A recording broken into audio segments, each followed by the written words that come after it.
आओ चलो,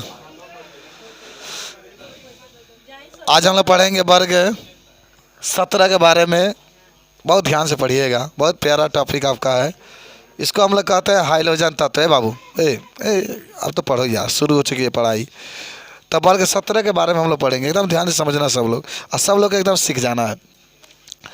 वर्ग 17 को हम लोग पूरे ग्रुप को एक साथ जोड़ते हैं और इसको हम लोग कहते हैं हाइलोजन तत्व।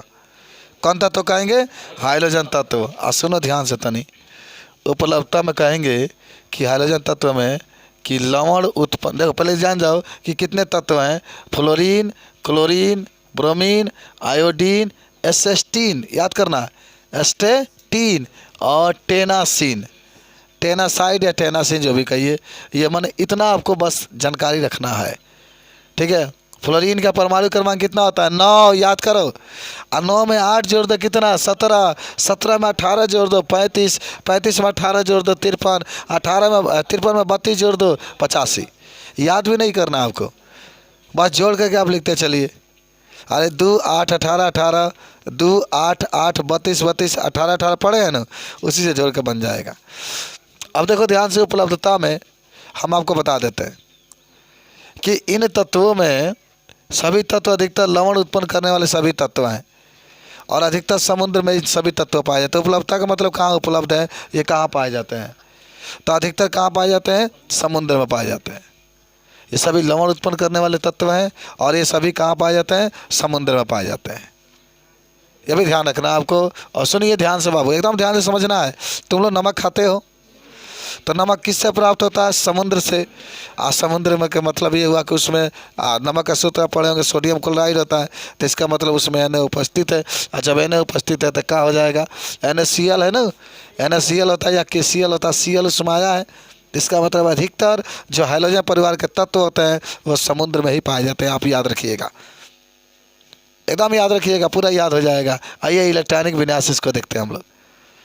अभी बच्चों को आप मैथ वाले बच्चे देख भी रहे थे कि इलेक्ट्रॉनिक विन्यास कैसे किया जाता है, तो आपको हम बता दें इलेक्ट्रॉनिक विन्यास बहुत आसान होता है। इसके माने N/2 N p/5 इसका इलेक्ट्रॉनिक विन्यास होता है और उत्कृष्ट गैसों से एक इलेक्ट्रॉन कम होता है। एक जस्ट बाद वर्ग 18 आएगा जो कि उत्कृष्ट गैस के बारे में बताता है।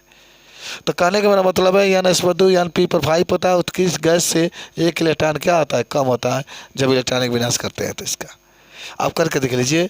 देखिए ये यहाँ पर फ्लोरीन है, सब लोग देख रहे हैं, एकदम ध्यान से पढ़ना है, पूरा नोट भी करते चलना है कि भविष्य में कभी हमें आवश्यकता पड़े तो तुरंत इसको देखें तुरंत। अब ये देखो, अवतार से पढ़ने की ज़रूरत नहीं है बाबू, किताब से पढ़ने की जरूरत नहीं है। जो कापियाँ बनाए हैं गनागन उसे याद करते चलिए एकदम धड़ाधड़, समझ रहे हैं।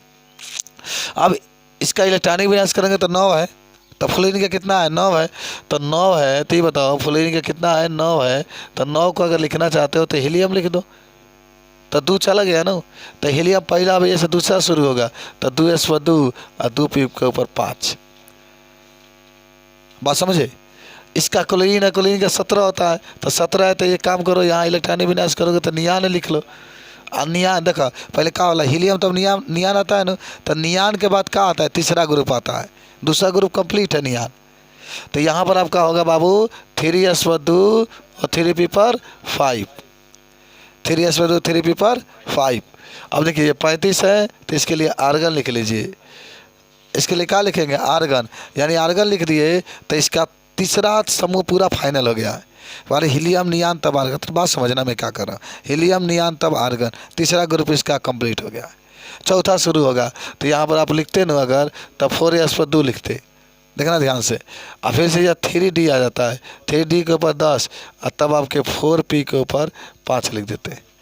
तो 18 या 2 20 और 10 30 5 35 हो गया। अगर वैसे 53 होता है तो 53 के लिए क्रिप्टान लिख दो, तो 36 लेकर चला गया ना क्रिप्टान।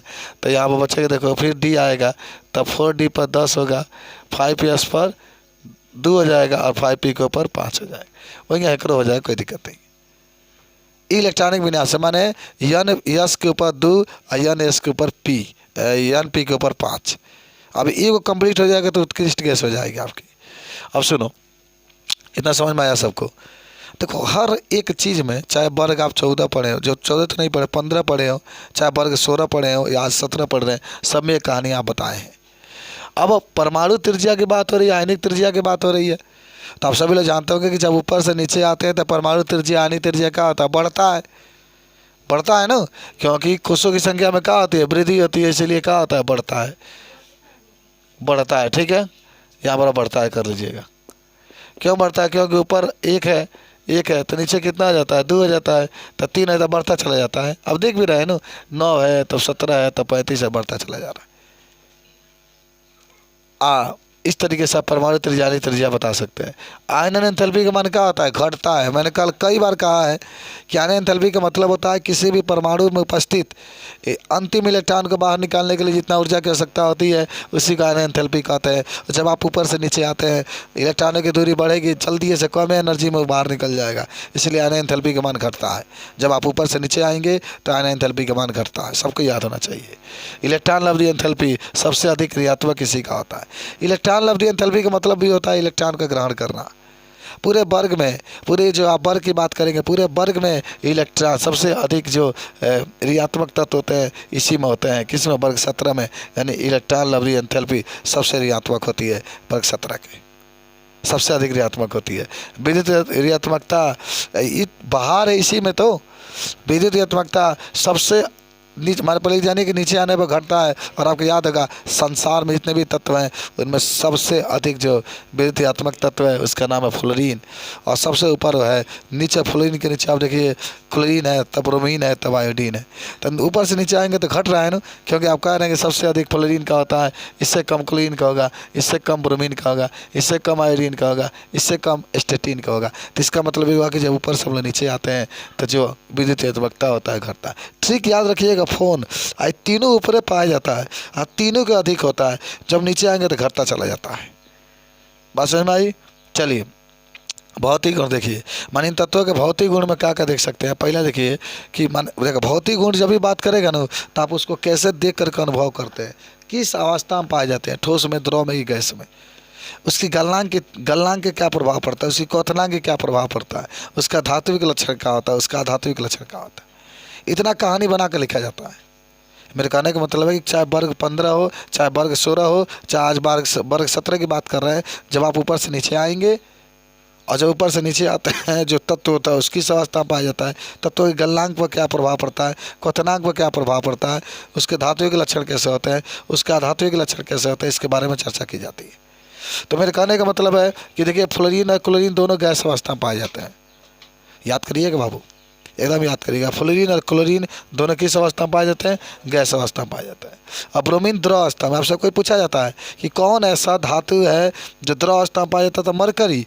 और कौन ऐसा अधातु है जो द्रव अवस्था में पाया जाता है, ब्रोमीन। तो ब्रोमीन आपके द्रव अवस्था में पाया जाता है, फ्लोरीन और क्लोरीन गैस अवस्था में पाया जाता है, और जो आपका आयोडीन होता है ठोस अवस्था में पाया जाता है। याद करिएगा, आयोडीन किस अवस्था में होता है, ठोस अवस्था में। गलनांक बढ़ता है, जब ऊपर से आप नीचे आएंगे गलनांक बढ़ेगा, क्वथनांक भी बढ़ता है। धात्विक लक्षण क्या होता है, घटता है, नहीं बढ़ता है, तो बढ़ता है लिख लेना इसको। धात्विक लक्षण बढ़ता है और धात्विक लक्षण घटता है, समझे। जैसे अगर ऊपर से नीचे आते हैं तो ऊपर तो प्रबल धातु है और नीचे क्या होता है, धातु। तकरा मतलब ऊपर धातु व नीचे धातु है। तो जब आप ऊपर से नीचे आएंगे तो धात्विक लक्षण क्या होता है, बढ़ता है, और अधात्विक लक्षण घटता है। पहले इतना आप देखिए, आपको समझ में आया कि नहीं है बताओ। पूरा आप लिखा जाएगा, तभी पढ़ा अब पूरा याद कर लेना है तुम लोगों को।